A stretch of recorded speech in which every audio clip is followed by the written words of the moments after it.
तो नमस्कार दोस्तों, एक बार फिर से आपका स्वागत है हमारे इस यूट्यूब चैनल प्रिपरेशन अड्डा पर। आज के इस वीडियो में हम आप लोगों को बताने वाले हैं कि राजस्थान हाईकोर्ट जोधपुर द्वारा जो राजस्थान के भीतर जितने भी सेशन कोर्ट है यानी डिस्ट्रिक्ट सेशन कोर्ट जितने भी हैं, उसके लिए जो स्टेनोग्राफर की वैकेंसी निकाली गई है, उसके लिए आप ऑनलाइन अप्लाई कैसे कर सकते हैं। तो वीडियो के डिस्क्रिप्शन में मैं आपको एक लिंक दूंगा अप्लाई करने की। जैसे ही आप उस लिंक पर क्लिक करेंगे, आप सीधे इस वेबसाइट पर रिडायरेक्ट हो जाएंगे। यहाँ पर आने के बाद सबसे पहले आपको यहाँ पे डिटेल्ड एडवर्टाइजमेंट वाले बटन पर क्लिक करना है।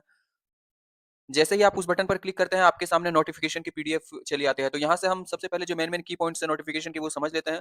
इसके बाद उसके step by step apply process को समझेंगे।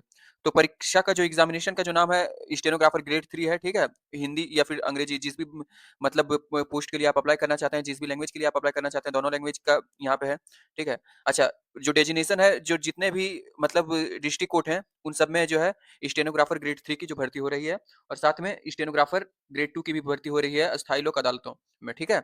इस यानी पब्लिक इंटरेस्ट के जितने भी कोर्ट हैं, उनमें भी आशुलिपिक ग्रेड 2 यानी जो है स्टेनोग्राफर ग्रेड 2 की भर्ती हो रही है। अब आपका टोटल 2 साल का प्रोबेशन पीरियड रहेगा, तो प्रोबेशन पीरियड के दौरान आपकी जो सैलरी 23,700 रुपए फिक्स्ड रहेगी पर मंथ। इसके बाद जब आपका प्रोबेशन पीरियड कंप्लीट होगा, तो लेवल 10 की आपको जो है पेमेंट मिलेगी, जो कि 33,800 से लेकर 1,06,700 तक है। बाकी और भी सारे जितने अलाउंसेस हैं, वो सारे अलाउंसेस आपको मिलेंगे। अच्छा, अप्लाई करने की जो डेट है वो 22 जुलाई 2026 दोपहर 1 बजे से शुरू होकर 10 अगस्त 2026 तक जो है शाम 5 बजे तक चलने वाली है।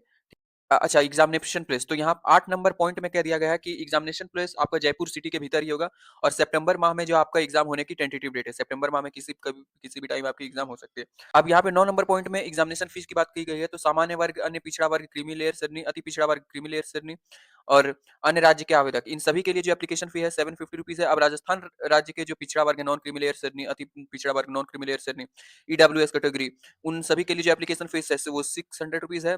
जितने भी पीडब्ल्यूडी कैंडिडेट राजस्थान राज्य के अनुसूचित जाति, अनुसूचित जनजाति आवेदक, ठीक है, और एक्स सर्विसमैन है, उन सबके लिए जो एप्लीकेशन फी है वो 450 रुपए है। अब यहाँ पे मिनिमम एजुकेशनल क्वालिफिकेशन की बात कर दी गई है, तो मिनिमम एजुकेशनल क्वालिफिकेशन जो सबसे पहला है वो है आपको एचएस पास होना चाहिए, आर्ट साइंस या फिर कॉमर्स किसी भी स्ट्रीम से आपको एचएस पास होना चाहिए। साथ ही आपको हिंदी की अच्छी नॉलेज होनी चाहिए, देवनागरी लैंग्वेज की, ठीक है, और राजस्थानी कल्चर की आपको नॉलेज होनी चाहिए और साथ ही उसके साथ कंप्यूटर की डिग्री होनी चाहिए, या तो ओ लेवल की या फिर उससे हायर लेवल की होनी चाहिए, डोएक सोसाइटी द्वारा प्रदान की गई, या फिर कंप्यूटर ऑपरेटर प्रोग्रामिंग असिस्टेंट की सर्टिफिकेट होनी चाहिए जो कि आईटीआई द्वारा करवाई जाती है, या फिर diploma in computer science computer application होनी चाहिए किसी भी यूनिवर्सिटी, एस्टैब्लिश्ड यूनिवर्सिटी से, और इतने सारे ये हैं।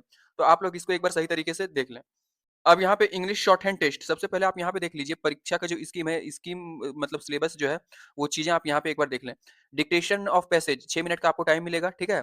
इंग्लिश शॉर्ट हैंड के लिए अगर आप अप्लाई करते हैं तो 6 मिनट का टाइम, 80 वर्ड पर मिनट आपको टाइप करना है। इसके लिए आपको 100 मार्क्स मिलने वाला है, ठीक है? हिंदी शॉर्ट हैंड के लिए आपको 6 मिनट का टाइम मिलेगा, 70 वर्ड पर मिनट, इसके लिए भी आपको 100 मार्क्स मिलने वाले हैं। और इसके लिए ट्रांसक्रिप्शन के लिए आपको हिंदी में 50 मिनट और इंग्लिश में भी आपको 50 मिनट मिलने वाला है, ठीक है? इसके बाद ग्रुप सी की बात करें तो कंप्यूटर टेस्ट होगा, स्पीड यानी टाइपिंग स्पीड 10 मिनट का आपको टाइम मिलेगा, मैक्सिमम मार्क 50, ठीक है? और एफिशिएंसी टेस्ट 10 मिनट का टाइम मिलेगा, मैक्सिमम मार्क 50, मिनिमम जो क्वालिफाइंग मार्क्स रहेंगे 22.5 और इसके भी 22.5, ठीक है? तो आप लोग एक बार इसको अच्छी तरीके से जांच लें। जो मेन की पॉइंट्स थी वो मैंने आप लोगों को बता दी है। अब अगर आपको और भी डिटेल्ड जानकारी चाहिए तो मैं इस नोटिफिकेशन को वीडियो के डिस्क्रिप्शन में डाल दूंगा। जैसे ही आप लिंक पर क्लिक करेंगे, आपके सामने नोटिफिकेशन चली आएगी। अब जो भी इंपॉर्टेंट आपको लगता है उसको एक बार सही तरीके से आप चेकआउट कर लें। चेकआउट करने के बाद अप्लाई करने की लिंक भी मैं वीडियो के डिस्क्रिप्शन में दूंगा। जैसे ही आप उस लिंक पर क्लिक करेंगे, आप सीधे इस वेबसाइट पर रिडायरेक्ट हो जाएंगे। यहाँ पर आने के बाद सबसे पहले आपको रजिस्टर नाउ वाले बटन पर क्लिक करना है, क्योंकि आप रजिस्टर नहीं होंगे। रजिस्टर नाउ वाले बटन पर जैसे ही क्लिक करते हैं, आपके सामने रजिस्ट्रेशन फॉर्म ओपन हो जाते हैं। यहाँ पे सबसे पहले एप्लीकेंट का फुल नेम आपको डालना है। एप्लीकेंट के फादर का नाम यहाँ पे इस वाले कॉलम में डालना है, फादर नेम वाले कॉलम में। एप्लीकेंट के मदर का नाम यहाँ पे मदर नेम वाले कॉलम में डालना है। यहाँ से एप्लीकेंट की जो भी जेंडर है, मेल फीमेल अदर जो भी है वो चूज कर लेनी है। यहाँ से एप्लीकेंट की डेट ऑफ बर्थ चूज कर लेनी है, डे मंथ ईयर फॉर्मेट में। इसके बाद यहाँ पे कैंडिडेट का मोबाइल नंबर डालना है और फिर वेरीफाई वाले बटन पर क्लिक करना है। वेरीफाई वाले बटन पर जैसे ही आप क्लिक करते हैं, आपके मोबाइल नंबर पर एक ओटीपी रिसीव हो जाती है। उस ओटीपी को आपको यहाँ पे फिल करना है और फिर वेरीफाई नाउ वाले बटन पर क्लिक करना है। अब आपकी ओटीपी जो है वो वेरीफाई हो चुकी है। अब यहाँ पे कैंडिडेट का जो भी ईमेल एड्रेस है, वो उस ईमेल एड्रेस को यहाँ पे डाल देना है। इसके बाद ईमेल एड्रेस को फिल करने के बाद यहाँ पे हमें यूजर नेम बनाने को कहा जाएगा। तो यूजर नेम वाले कॉलम पर जैसे ही क्लिक करते हैं, तो देखिए हमारे सामने एक मैसेज आ जाता है कि user name should be between 6 to 30 character, यानी 6 से 30 कैरेक्टर के बीच होना चाहिए और अल्फाबेट होना चाहिए, डिजिट होना चाहिए, और इसके बाद स्पेशल कैरेक्टर में @ अंडरस्कोर, ये सारी चीजें यूज कर सकते हैं, ठीक है? तो इस तरीके से हम यूज कर सकते हैं। तो मैं यहाँ पे एक एग्जाम्पल आप लोगों को दे देता हूँ। जैसे कि हम इस तरीके से अपना यूजर नेम जो है क्रिएट कर सकते हैं, जैसे मनीष @ 1 2 3। तो यहाँ पे देखिए एक इस कैपिटल लेटर है, ये सारे स्मॉल लेटर हैं, ये एक स्पेशल कैरेक्टर है और ये सारे न्यूमेरिक हैं, ठीक है? तो इस तरीके से हम यहाँ पे यूज़र नेम क्रिएट कर सकते हैं और जो मिनिमम लेंथ होनी चाहिए वो 6 कैरेक्टर, मैक्सिमम 30 कैरेक्टर। अब यहाँ पे पासवर्ड, पासवर्ड भी सेम उसी तरीके से हमें क्रिएट करना है, तो पासवर्ड जो है आप इस तरीके का ही पासवर्ड रख सकते हैं, ठीक है? इसमें जिसमें कि कैपिटल लेटर का अल्फाबेट हो, स्मॉल लेटर का अल्फाबेट हो, एक स्पेशल कैरेक्टर हो और न्यूमेरिक कैरेक्टर हो। तो इस तरीके से पासवर्ड आप यहाँ पे क्रिएट करेंगे, सेम पासवर्ड को यहाँ पे दोबारा डाल के आप उसको कन्फर्म करेंगे। कन्फर्म करने के बाद ये जो सिक्योरिटी कोड, कैप्चा कोड नज़र आ रही है, इस वाले बॉक्स में हम फिल करेंगे, इसके बाद रजिस्टर वाले बटन पर क्लिक करेंगे। इसके बाद रजिस्टर वाले बटन पर क्लिक करने के बाद आपका रजिस्ट्रेशन सक्सेसफुली कंप्लीट हो जाएगा। यहाँ पे देखिए रजिस्ट्रेशन फॉर्म कंप्लीटेड का टिक यहाँ पर आपके सामने चला आएगा। आपका जो यूज़र आईडी है वो आपको यहाँ पे नज़र आएगा। अब जो नेक्स्ट प्रोसेस हमें करनी है, यहाँ पे हमें फ़ोटो अपलोड करना है, पासपोर्ट साइज़ फ़ोटो रिसेंट की, जिसमें कि हमारा नाम और फ़ोटो क्लिक की डेट मेंशन होनी चाहिए। इसके बाद सिग्नेचर अपलोड करनी है, हिंदी और अंग्रेजी दोनों में सिग्नेचर अपलोड करनी है। इसके बाद लेफ्ट थंब इम्प्रेशन हमें अपलोड करना है। इसके बाद आईडी कार्ड की अपलोड करनी है, यानी कोई भी गवर्नमेंट वैलिड आईडी कार्ड हमें अपलोड करनी है। इसके बाद हैंड रिटन स्पेसिमेन, तो हैंड रिटन स्पेसिमेन की जो फॉर्मेट है वो मैं आपको वीडियो की डिस्क्रिप्शन में डाल दूंगा। ये हैंड रिटन स्पेसिमेन की जो है फॉर्मेट है, हिंदी फॉर्मेट ये है, अंग्रेजी फॉर्मेट ये है। तो जिस भी फॉर्मेट में आप फिल करना चाहते हैं, इस पूरे चीज को आपको यहाँ पे लिखना है, मतलब एक व्हाइट पेपर पर लिखना है। जैसे आई, फिर आपको अपना नाम लिखना है, जो भी एप्लीकेंट का नाम है, एप्लीकेंट के फादर का नाम, ठीक है, एप्लीकेंट का डेट ऑफ बर्थ यहाँ पे लिखना है और इस मतलब इस फॉर्मेट में यहाँ पे लिखना है। लिखने के बाद यहाँ पे प्रेजेंट एड्रेस यहाँ पे डाल देना है और फिर सिग्नेचर डाल देना है एप्लीकेंट का, ठीक है। और इसकी फिर फोटो क्लिक करके इसकी पीडीएफ फॉर्मेट में इसे अपलोड करना है या फिर जेपीईजी फॉर्मेट में इसे अपलोड करना है, ठीक है। तो ये सारी चीजें अभी करनी है। इस इन सारी चीजों को अपलोड करने के बाद हमें लाइव फोटोग्राफ अपलोड करनी होगी, ठीक है। सिग्नेचर और थंब इंप्रेशन अपलोड करने के लिए हमें यहाँ पे upload photo, sign, thumb impression, photo ID, hand written specimen, इस वाले बटन पर क्लिक करना है।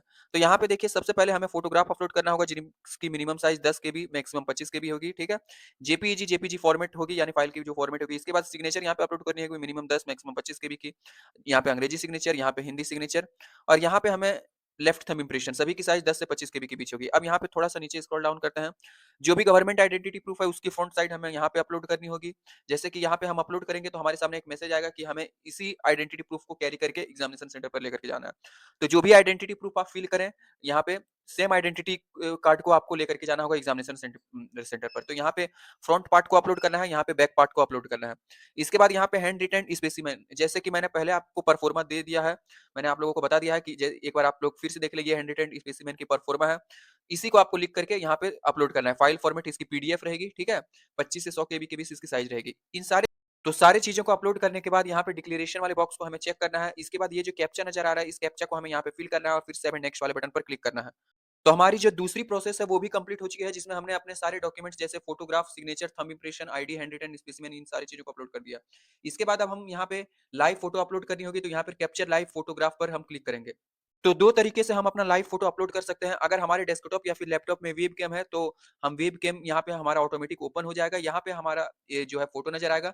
कैप्चर लाइव फ़ोटोग्राफ पर क्लिक करेंगे तो हमारा फ़ोटोग्राफ यहाँ से क्लिक हो जाएगा।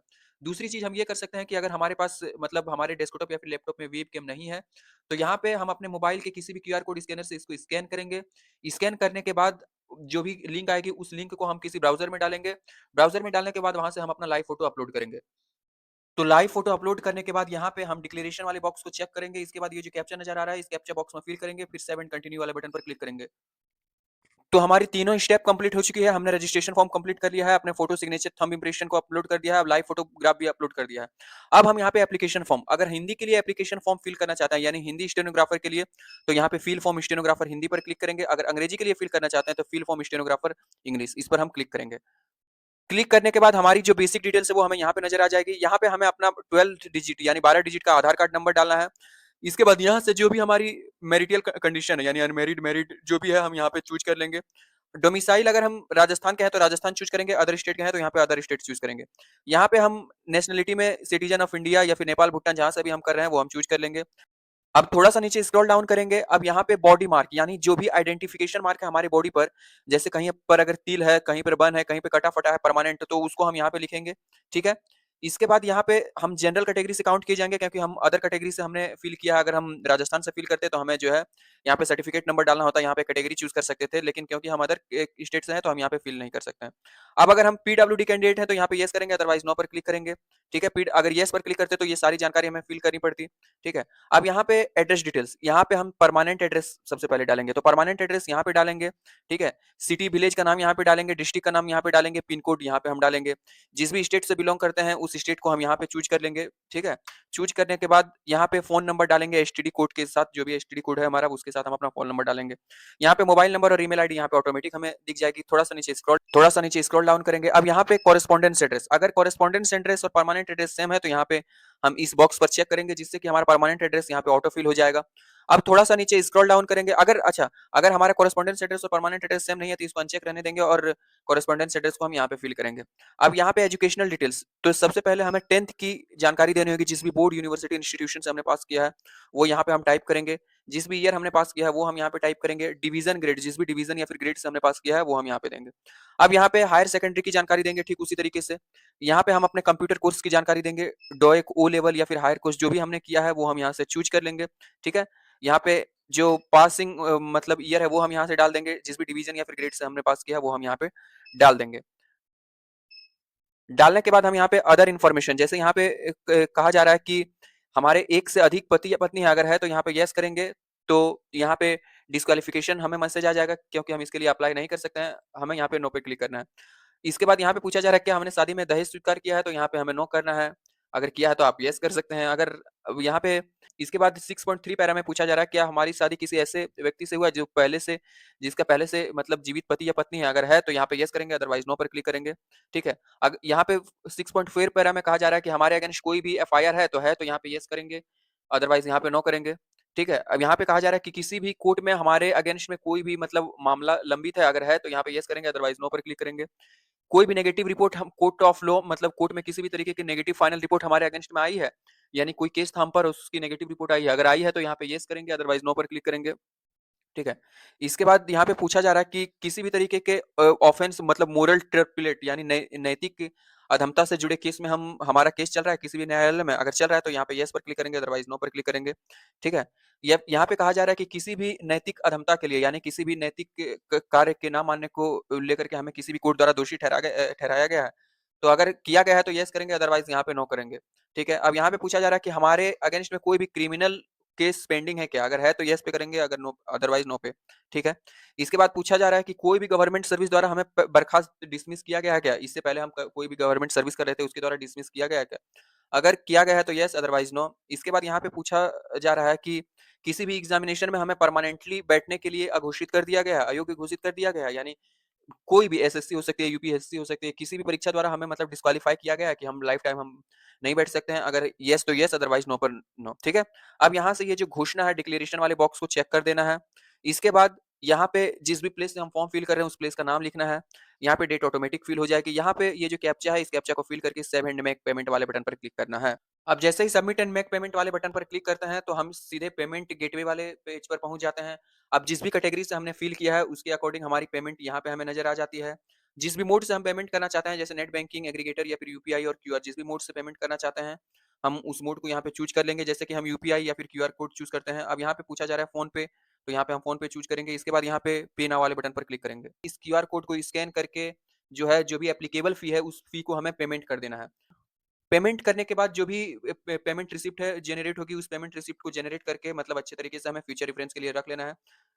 इसके बाद पेमेंट को कंप्लीट करने के बाद दोबारा से हमें इसी जगह पे आना है। यहाँ पे हमें लॉगिन वाले बटन पर क्लिक करना है। यहाँ पे हमें अपना यूज़र नेम, यहाँ पे हमें अपना पासवर्ड और ये जो कैप्चा नज़र आ रहा है, इस कैप्चा को फिल करके लॉगिन वाले बटन पर क्लिक करना है। तो इसके बाद जो भी फाइनल एप्लीकेशन फॉर्म है, उस एप्लीकेशन फॉर्म के पीडीएफ को हमें डाउनलोड कर लेना है और फ्यूचर रेफरेंस के लिए रख लेना है, ताकि जब भी हम अगर एग्ज़ाम क्वालीफाई कर लें, तो at the time of document verification के समय हम उसको प्रोड्यूस कर पाएँ। आशा करता हूँ कि आपको हमारे द्वारा दी गई जानकारी पसंद आई है। अगर आपको हमारे द्वारा दी गई जानकारी पसंद आई है, तो हमारे चैनल प्रिपरेशन अड्डा को लाइक और सब्सक्राइब करना ना भूलें, साथ ही बेल आइकन को दबाना ना भूलें, ताकि आने वाली सारी लेटेस्ट जॉब की जानकारी आप लोगों को स्मूथली मिलती रहे। धन्यवाद।